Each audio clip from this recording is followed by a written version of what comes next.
Hello, health champions. Today I'm going to talk about some of the top signs, symptoms, and reasons you may be lacking vital nutrients. And in addition to listing the signs and symptoms, we're going to go through the categories of body function that would be affected.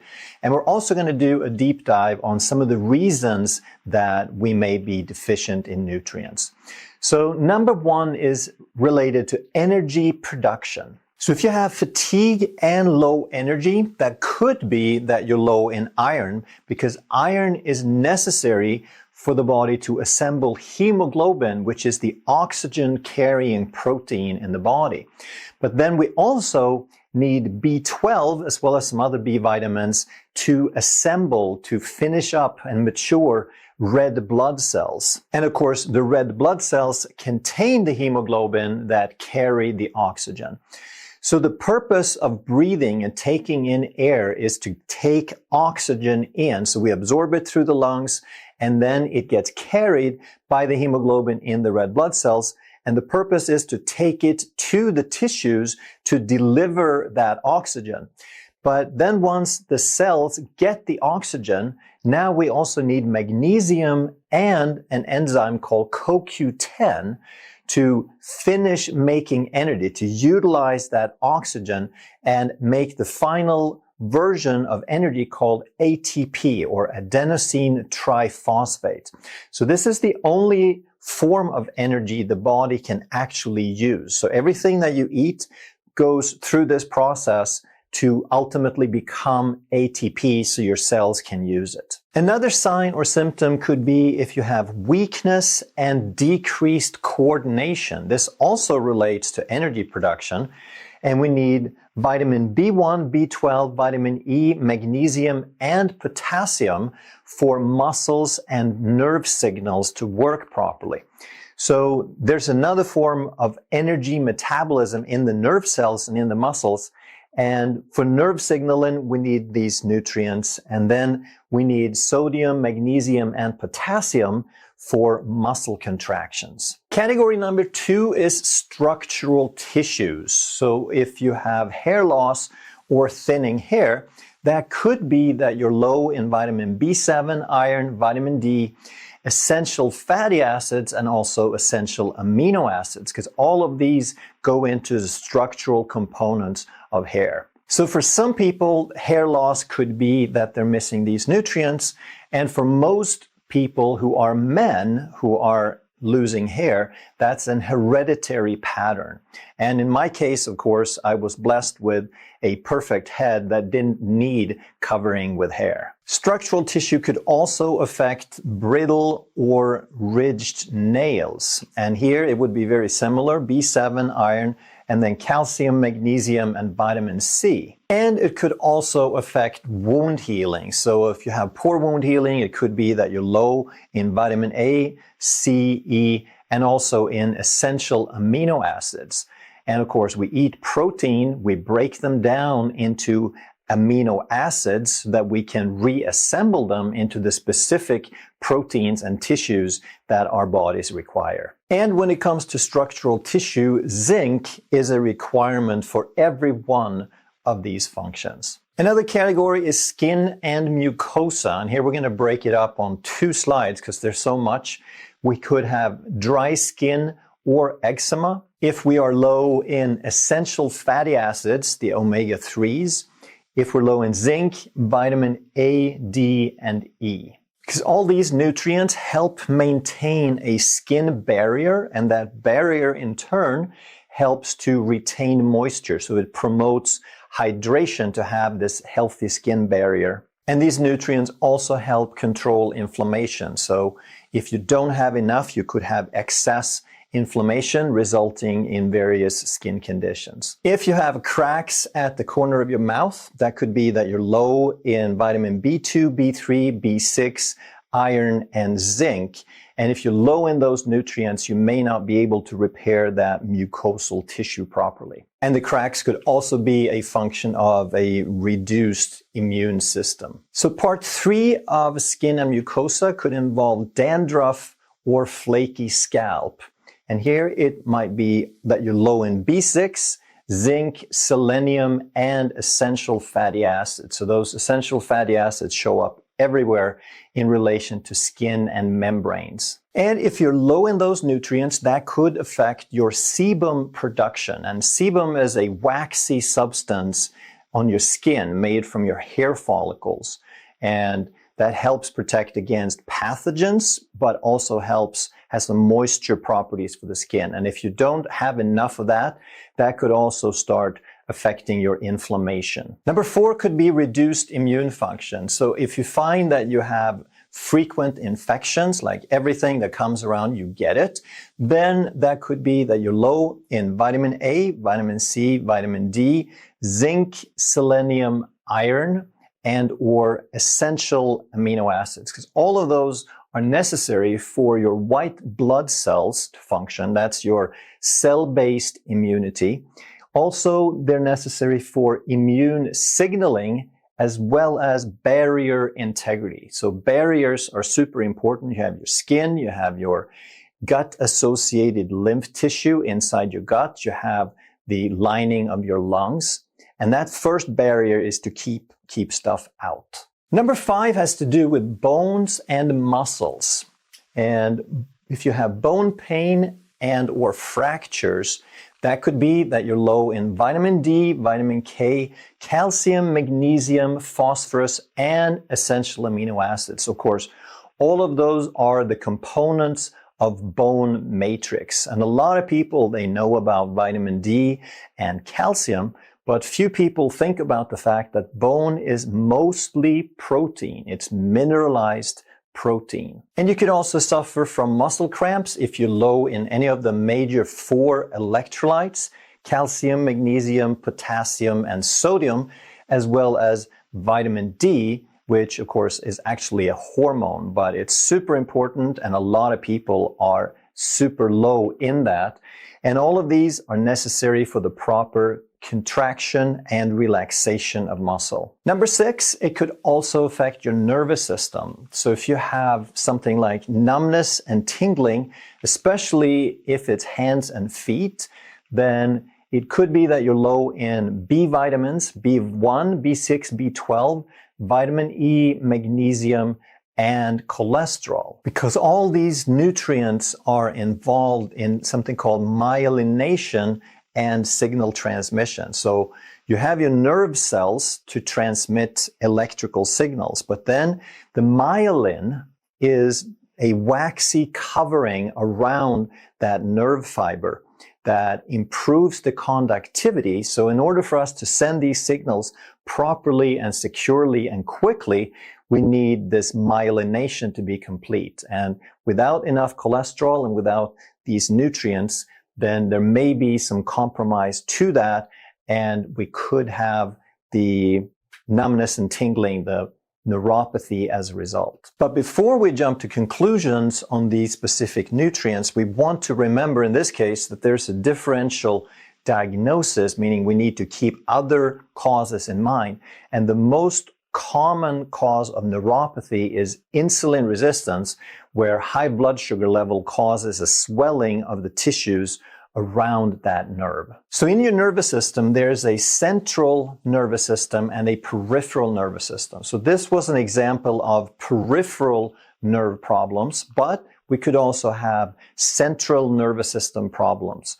And depression and mood swings, mood changes could happen. And here the nutrients we're looking for are vitamin D, B6, B9, magnesium, zinc, and of course, essential fatty acids. So there's many things that need to work, and these nutrients are critical for all of the following. So neurotransmitter production, these little signaling molecules between the nerve cells, the cell membrane integrity, that's where we need the essential fatty acids. So when all of this is working, now we have proper nerve signaling and proper mood regulation.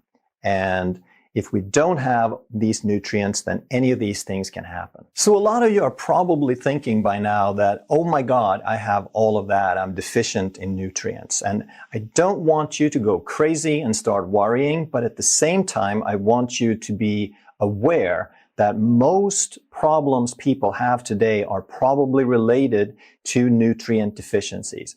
And there are some big reasons I want to get into, and I want to talk about what I call the triple whammy of nutrient deficiencies. And the first of the triple whammy is called processed foods, that depending on where you look and whose numbers you use, anywhere from 58 to 73% of the calories consumed are from ultra-processed foods. And a funny thing happened when I did a few Google searches related to ultra-processed foods. The number one problem that came up was they said it caused weight gain. And that is true. Eating ultra-processed foods will cause weight gain. But my question is weight gain really the problem? Is that really what we want to focus on? Is that the biggest issue here? And I would rather ask, if it causes weight gain, then why does it do that? What's the mechanism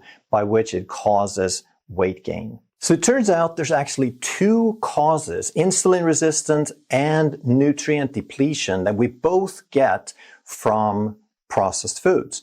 So if you eat processed foods, which is high in sugar and starch, now you're going to raise blood sugar a lot, which means that you have to produce a lot of insulin on a regular basis. And that makes you insulin resistant.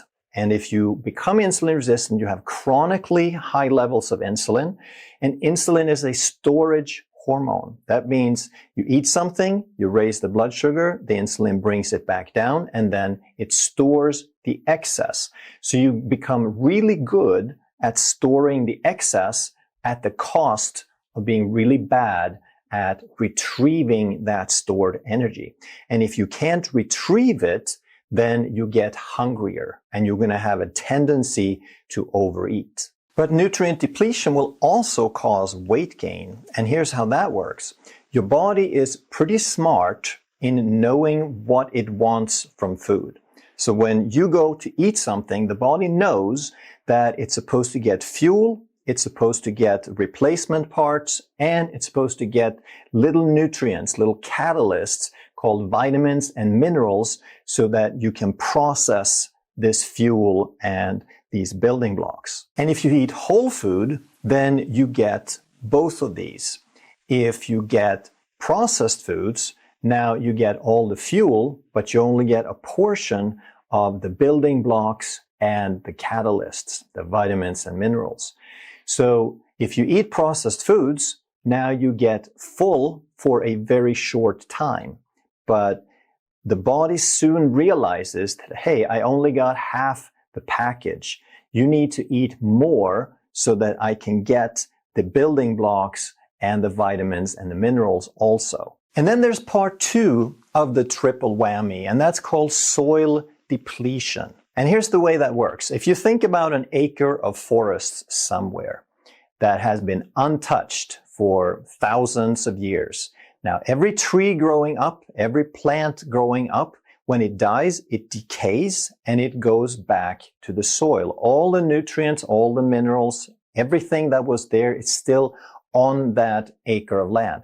All the animals that live there, all the bacteria that live there, they consume certain things and they return it to the soil. But with modern farming, it doesn't work like that. So first of all, we have something called monocropping. That means that we don't grow 1,000 different things. We usually grow one thing on that field.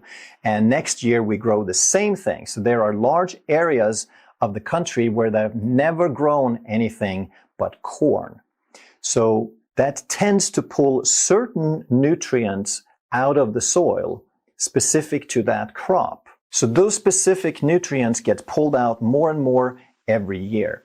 But not only that, we also don't return anything to that earth. We remove the food from that acreage, from that soil, never to return. We transport it away to someplace else. So we pull more and more nutrients out and we don't put a whole lot back. So after a few years, we need to put something back called synthetic fertilizers, known as NPK, which stands for nitrogen, phosphorus, and potassium. Because those are the three most important nutrients for plants and for soil. And if we didn't put those back, we wouldn't have anything grow. So those are sufficient for something to grow. Now the problem is we're only putting back 3 nutrients, but the plants have 17 nutrients that are required. And 3 of those it gets from the air. It gets water, which has hydrogen and oxygen, and it captures carbon in the form of carbon dioxide from the atmosphere. And then, of course, it gets light to drive the photosynthesis. But there's still 14 nutrients that are essential to that plant. It's not just humans that have essential nutrients. Plants have essential nutrients. So when something becomes deficient, it's not just for us, it's for the plant primarily. So every year we remove the crops and we put 3 nutrients back, which means that every year there are 11 nutrients that get more and more depleted. So now we end up with deficient plants. They're not as strong, they're not as healthy as they used to be. And as a result, their immune system suffers. Yes, you heard me right. Plants have immune systems also. They can be resistant to drought. They can be resistant to pests. So now we have less strength. We have worsened immune system in the plant, weaker plants. So now we need to help them defend themselves against pests. So we add pesticides. But those pests don't help the plants, they just keep the pests away. The plants still keep getting weaker. So this is like medication for the plants, if you will. And then there's one more factor here called erosion, that very aggressive farming practices weakens the soil, and a lot of that soil blows away and washes away. And most of the nutrients that the plants are looking for is in the very top layer, in the topsoil. And as we're losing topsoil, as the topsoil gets thinner and thinner, there are less and less nutrients in the soil. And with less nutrients in the soil and with less topsoil, we're also going to see a reduction in the microbiome in the soil. So just like we have a microbiome in our gut, the soil has a microbiome as well. The soil is only as healthy as the number of bacteria and microorganisms in the soil. They bring that soil to life. So here's the problem now, though, that we create kind of a vicious cycle, because if we have less nutrients in the topsoil, then now the plants become even more deficient. It works backwards also. And if the plants are more deficient, if they can't defend themselves, now we're going to need to put in even more pesticides. You see, pesticides weren't really an issue. Pests were not a problem when we had healthy soil. When the plants were healthy, they could defend themselves. It's only after we started monocropping and making the soils weaker and the plants weaker that we need pesticides. And now those pesticides are going to further kill off some of those microorganisms in the soil so that we get less and less life in that soil. And those microorganisms, their job is to help the plant absorb the nutrients from the soil and fix it in the root system and make use of those nutrients. So now we get even more deficient plants, and this cycle goes on and on and on. So I hope you can see how important this is, that if we don't take care of the soils, then our food quality is going to degenerate and deteriorate generation by generation. So there's more to it to buy organic than just to avoid a few pesticides. It's about sustainable farming. So to the extent that you can afford it, I would strongly encourage that you get as much as possible of organic food and you figure out how it's grown and that you support sustainable farming. And then there's the third part of the triple whammy, and that is that we have more stress and more pollution than ever before. And I don't have to ask, I think, if you feel like you have more stress now than ever before. I think that's kind of self-evident. But also the pollution is more than we have ever had. Even though we're learning to clean up the environment to some degree, there are so many chemicals. And even if we take them out, the pollution out of the air, we haven't necessarily learned to take the pollution out of the food. And the more stress and the more pollution we have, the more you increase your need for vital nutrients. Because the more you put a stress on the body, when you're going to process through stress, that's a high demand state. That makes your body require more nutrients. When you're going to break down toxins, your immune system and your liver are going to neutralize pollution and chemicals and toxins, that's hard work. So the more of that stuff you have, the more nutrients you will need. So believe it or not, but there are 279 million different chemicals documented in some sort of registry. And that's sort of irrelevant because there's many of them that are more or less theoretical, but there are 350,000 chemicals in active commercial use. And out of those 350,000, 86,000 are classified as toxic. And out of those 86,000, there are over 40,000 of those toxic ones that are in active use. Furthermore, there are over 10,000 different chemicals that are permitted, that they're allowed to use in food. Now, those 10,000 are not necessarily toxic, but I bet you a large proportion of them are. And one example of how prevalent this exposure is that in a test, they found 3,601 chemicals from food contact materials that they detected in human blood and in breast milk. So food contact materials means that there's something that we use to package food or to store food or to cook food, utensils, cookware, etc.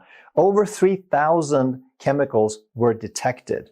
And that's just from the food contact. So we don't really have any idea how many, but on a daily basis, we probably are getting thousands and thousands of different ones.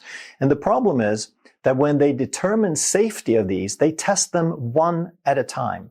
So they give a little mouse a certain dose, and when 1% of the mice die, then they call that a lethal dose 1.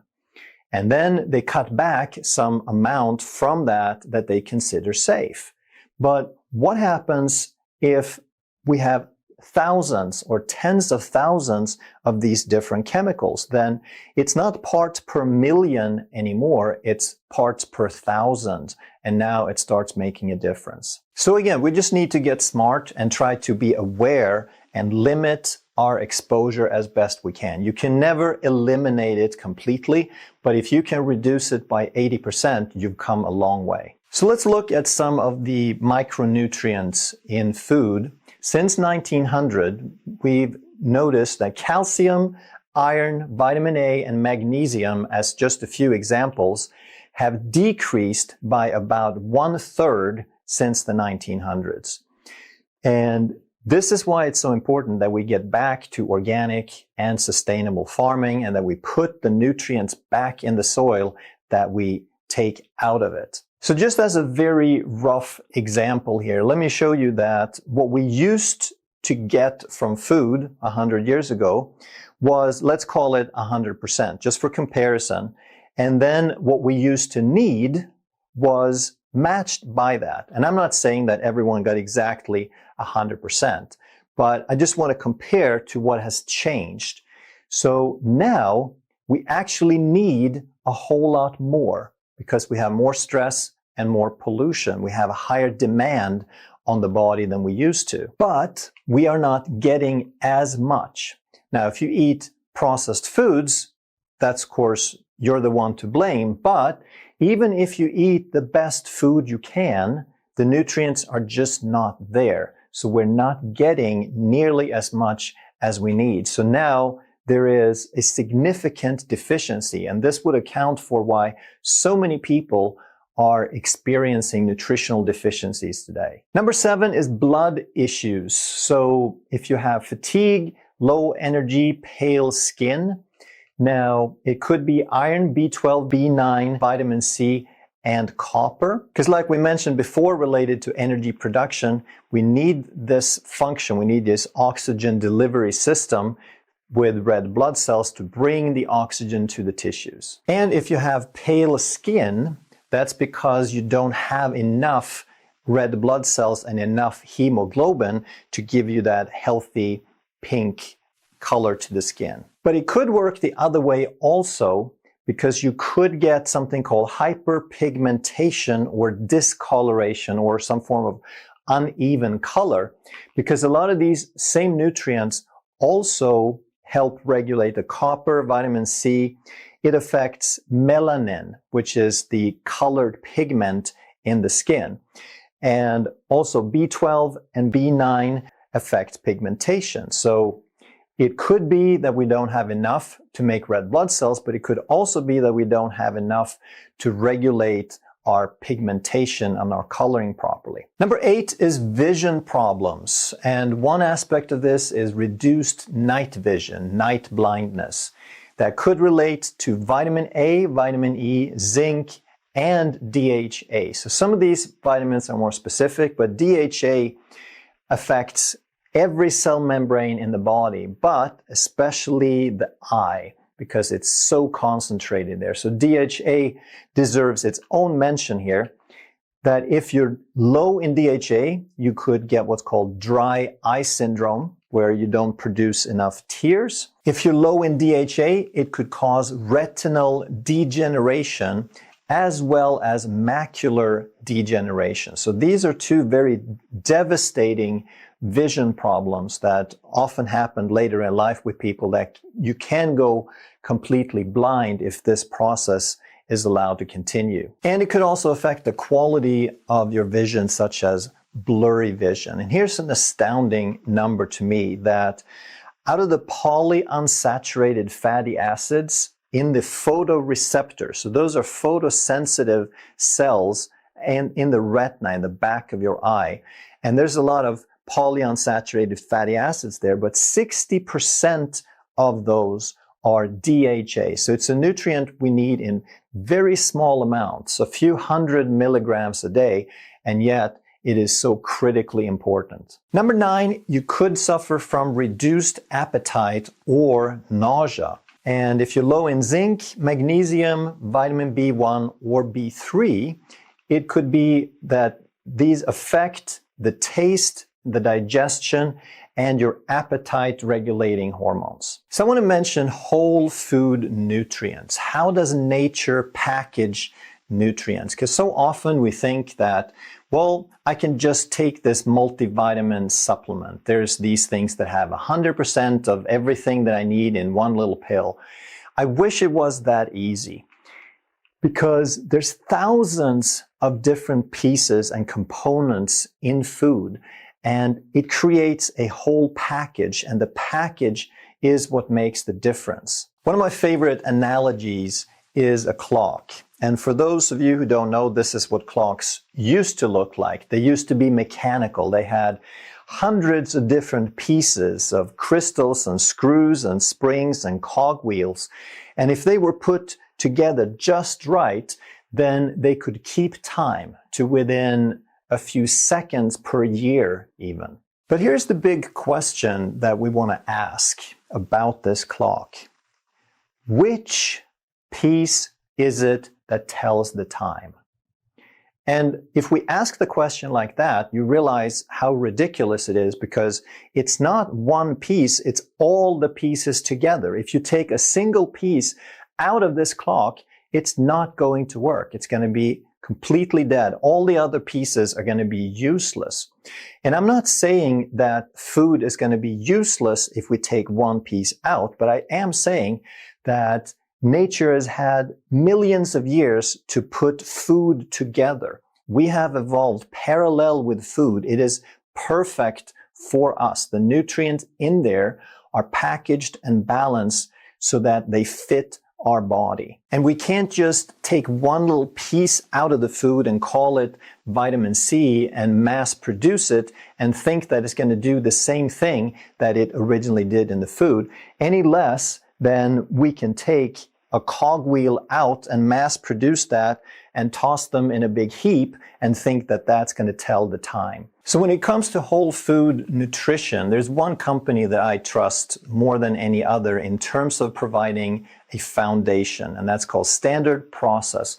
This product is called Catalin, and it's by far my favorite. If I'm going to use a multivitamin, multi-nutrition supplement in the clinic, this is going to be the one. And I think everyone really should have this as a foundation. It was developed in 1929 to fill in the gaps in the nutrition back then. And this was almost 100 years ago when people ate way, way, way better than they do today. But they had started eating some sugar and some white flour. So in this product, you're going to find food concentrates. They have not extracted anything. They've just taken food and concentrated it, the most critical components of it. So you're not going to find any mega doses of anything. You're not going to find anything synthetic.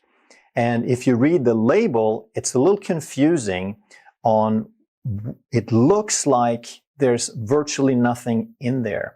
But that's the whole point that we're missing, that we think that we can extract these nutrients one by one and mass produce them synthetically and get the same thing. So even though the numbers are much lower, what you're getting is a whole food product. And it's kind of funny because back when this was first developed, they didn't have names for all the vitamins yet. They had vitamin A, vitamin B, vitamin C, because that's how they started naming them. But they didn't know a whole bunch of them. And yet, every time that they have discovered a new vitamin or the name of a new vitamin, they've gone back into Catalin and checked, and every single vitamin and nutrient ever discovered has been found to be in Catalin. So this is the multivitamin that I'm taking, and I'll put a link down below if you want to check it out. And category number 10 is high turnover tissues. So every cell in your body has a wear and tear process. Every tissue breaks down and rebuilds. So the high turnover tissues have higher nutrient dependencies, if you will.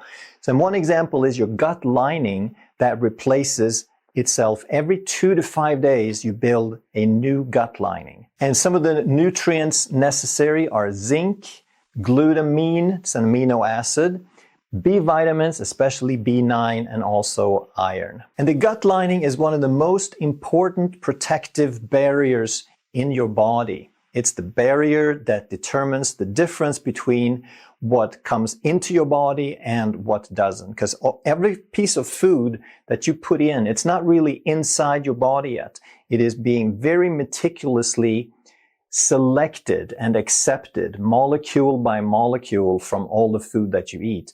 And the gut lining is the structure that does that. Another high turnover tissue is your cornea. That's the protective layer on your eye. And it encounters all the particles and all the air all day long, and then your eyelids blink and wipe across it. So you need to replace that pretty quick. And every 7 to 10 days, you build a new one. And the nutrients needed would be vitamin A, vitamin C, and essential fatty acids. And another organ with a high turnover is the pancreas, especially the beta cells that make your insulin. It turns over with a great deal of variety from different people, but in days to months, you replace those cells over and over. And some of the nutrients that's needed are zinc, magnesium, and antioxidants. And again, I'll put a link down below if you want to check out Catalin. If you enjoyed this video, you're going to love that one. And if you truly want to master health by understanding how the body really works, make sure you subscribe, hit that bell, and turn on all the notifications so you never miss a life-saving video.